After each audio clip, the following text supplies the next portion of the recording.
Ким Жонг Нам нь Хойд Солонгосын 2 дахь удирдагч Ким Жонг Илийн уган хүү бөгөөд ирээдүйн удирдагч хэмээн тооцогдож байсан ч хожим улс төрийн хөндлөнгийн хүчин зүйлс хувийн үзэл бодлоос шалтгаалan эрх мэдлээс хасагдсан нэгэн юм.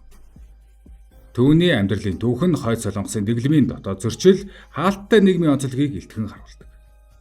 Энэ түүх Ким Жонг Намын ээж Сон Хэ Римтэй холбоотойгоор эхэлдэг. Бүсгүй Хойд Солонгосын хамгийн дур булаам алдартай кино жүжигчин байсан юм. Ким Жонг Ил түүнийг анхаарад л гоо үзэсгэлэн нууцлаг дүр төрхөд татагдан гүн дурлсан гэдэг. Сон Хэ Рим Ким Жонг Илээс 5 насаар ихч байсан ба түүнтэй уулзахаас өмнө их сургуулийн багштай гэрлэж 2 хүүхэдтэй болсон байж. Гэсэн ч Ким Жонг Ил үүнийг үл тоон уйггүй эргүүлсний эцэс Сон Хэ Рим түүний хайр сэтгэлийг хүлээн зөвшөөрж тэд нууцаар гэрлсэн байна. Харин Ким Жонг Намын өвөө Хойд Солонгосыг үндэслэгч Ким Ир Сен энэ тухай мэдмэгцээ маш их эсэргүүцжээ. Тэрээр өөрийн хүүг өмнө нь гэр бүлтэй байсан жүжигчин эмэгтэйтэй үерхэж гэрлэхийг хориглож байв. Түүнээс гадна Сон Хэ Римийн гэр бүлийн түүхч асуудал дагуулж байж бүсгүйн эцэг нь тэдний дайсан болох Өмнөд Солонгос том газар эзэмшигч байсан бөгөөд хожим улс төрийн өмнө самны үед Хойд Солонгослууд өрөвсөн.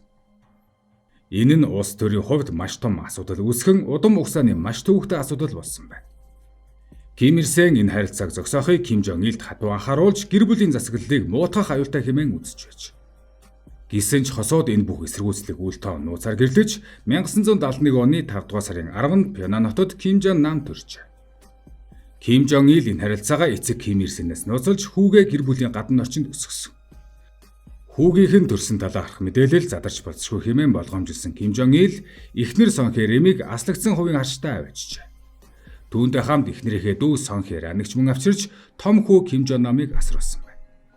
Хожим тэрхүү авгигч Сон Хэ Раны ярьснаар тэд өдөр бүр том болгоомжтой байдалтай амьдардаг байсан. Ямар ч мэдээлэл гадагш алдагдахаас эмээдэг байсан. Нэгэн өдөр Ким Жонг Нам 4 настай байхдаа гинэд өндөр халуурчээ. Үүнийг сонсон Ким Жонг Ил шууд эмнэлэгт хэвтүүлсэн байна. Гэтэл удалгүй эмнэлэгт Ким Жонг Илийн ээж болон хэдэн хамгаалагчид иржээ.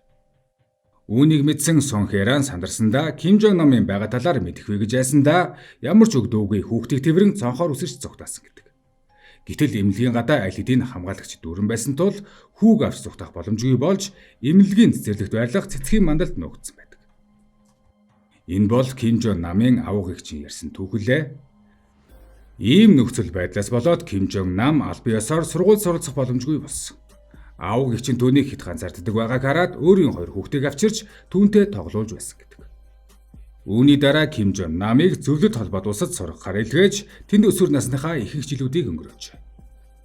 Үүнээс хойш тэр Хойд Солонгос руу маш ховорхон ирдэг болсон бөгөөд Швейцар, Япон, Орос зэрэг орнуудад урт хугацаагаар амьдарч боловсрол эзэмшин Франц, Англи, Герман хэл сурчээ. Мөн тэр улс төр судлалд компьютерийн шинжлэх ухаанд сонирхолтой байсан байна. Эцэг Ким Жонг Ил өөрийгөө Ким Жонг Намд ямар нэг өртөө мэтэр мэдэрч түүнийг үргэлж хайрлан хамгаалж байв. Ким Жонг Нам хаашиж явсан ардаа олон хамгаалагч дагуулдаг байсан нь ямар нэгэн осол аваарт өртөхгүй гэсэн болгоомжлолтой холбоотой.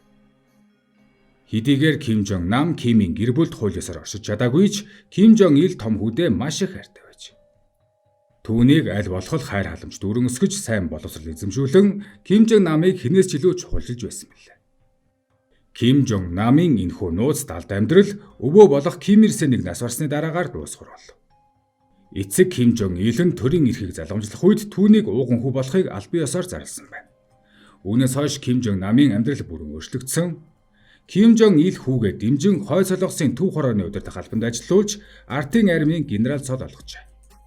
Ким Жонг Нам 12-оос 13 настай байх үедээ аль хэдийн эцгийнхээ залгамжлагч хэмээн тусгай сургуультанд хамрагдаж эхэлсэн. Түүнийг сайн бэлтгэхийн тулд Ким Жонг Ил түүнийг олон чухал арга хэмжээнд дагуулж авдаг. Удирдлагын төв байгууллагын өндөр албан томилж эрх мэдлийн төвд ойртуулж байж. Хэрвээ ямар нэг гинтийн зүйл тохиолдоогүй бол Ким Жонг Нам л Хойд Солонгосын ирээдүйн удирдагч болох байв. Гэвч бага наснаасаа гадаадд амьдарч өрн дахны олон өөр үзэл бодол шинжилтийн чиг хандлагатай танилцсан нь түүнийг Хойд Солонгосын дэглэмийн талаар өөр үзэлтэй болгоход хүргэсэн. Ким Жонг Нам илүү нээлттэй барууны хэм маягтай амьдарч ихэвчлэн Макао болон Хятадд суурьшдаг байсан. Тэрээр эцэгтэйгээ хэд хэдэн удаа маргалдаж удан залгамжлалын дэглэмийг ил тод шүмжилжээ. Тэрээр эдийн засгийн шинжилэл нээлттэй бодлогыг дэмждэг байсан нь Хойд Солонгосын жүжээ буюу өөртөө түшиглэх үзэлтэй зөрчилдөж удирдагч болох тохиромжгүй гэж үзэгдэхэд хүргэсэн. Түүний энэ үзэл бодолд Ким Жон Илийн анхаарлыг татаж болгоомжлол төрүүлснээр түүнийг залгамжлагчаар бэлтгэх ажил аажмаар зогссон. Бусад ах дүү нар нь гадаадд суралцж байх хугацаанд ч Ким Жон Нам өрн дахны хэм маягаар хувцлаж барууны ертөнцийн залуу шиг амьдарч байв. Харин түүний дүү Ким Жон Ун харин эсэргээр байсан. Түүний хувцлалт нүүрний хувирал бие авч явах зэрэг нь аав Ким Жон Ил болон өвөө Ким Ир Сентэй том төстэй нэгэн байв. 2009 оноос эхлэн Ким Жон Ун удирдагчаар бэлтгэж эхэлсэн. Түүнийг эцэг нь болон дээдсийн хүрээлэл дэмжиж байсан. Үүнээс улбааж Ким Жон Нам болон түүний аав Ким Жон Илийн хоорондын харилцаа улмал хурцдаж эхэлсэн байна.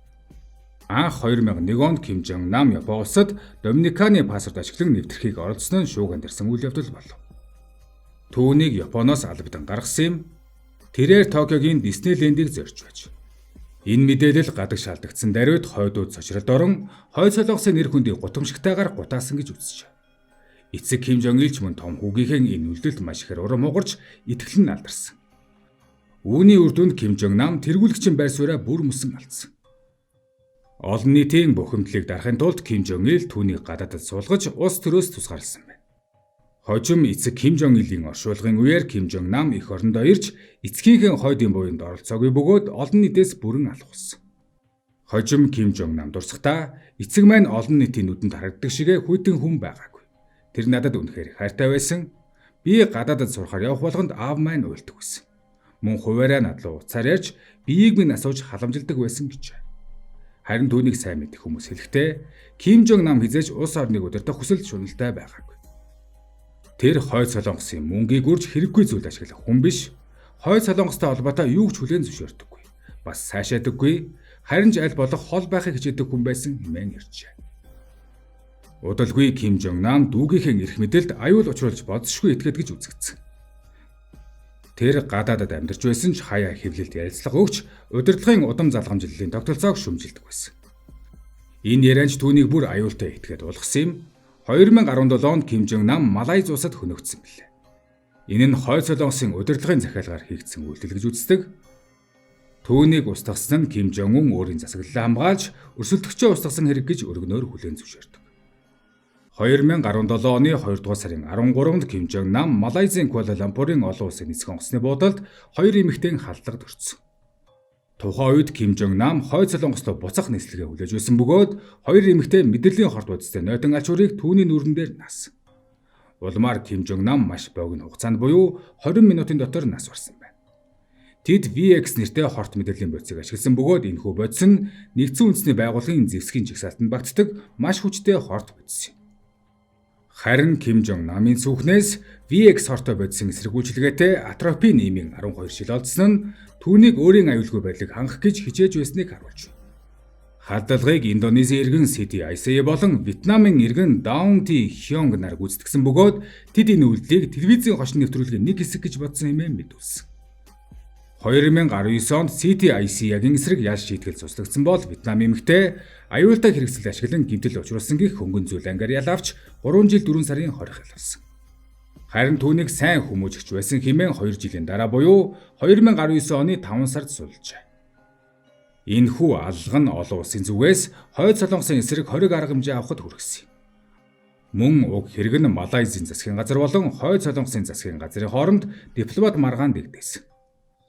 Малайзийн эрх баригчид хойд солонгосыг хууль бус хар арга ашигласан гэж үзв.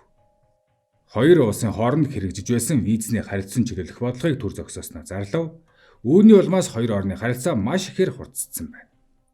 Харин үүний дараа хойд солонгос Малайзийн засгийн газраас Ким Жон Намын шарилыг хүлээлгэн өгөхийг шаардаж шахалт үзүүлсэн. Гэвч Малайзийн тал энэ хүсэлтийг хүлээн авахаас татгалзсан юм. Олон талын гэрээ хэлэлцээ зуучлалын дараа эцэст нь тохиролцоонд хүрч Ким Жон Намын шарил Малайзаас гарч хойд солонгос руу буцсан.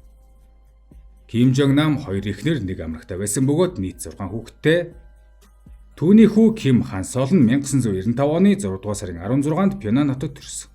Ким Хан Сол бага насндаа Хятад болон Макаод өссөн. 2011 онд Боснигийн Мостар хот дахь United World College-д эсэн суралцсан. Дараа нь Францын Sciences Po их сургуульд улс төр судлалаар мэргэжжээ.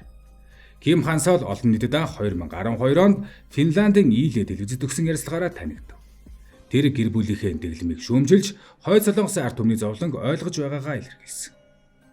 2017 онд эцэг Ким Жонг намыг Малайзад хөнөөсний дараа Ким Хан Солын аюулгүй байдал занал хийлэл учирсан байна. Түүнийг Америк нэгдсэн улсын тагнуулын төв газар хамгаалтанд авсан гэж мэдээлэгдсэн. Ким Хан Солын одоогийн байршил тодорхойгүй бөгөөд аюулгүй байдлын үүднээс нууцлж байгаа аж.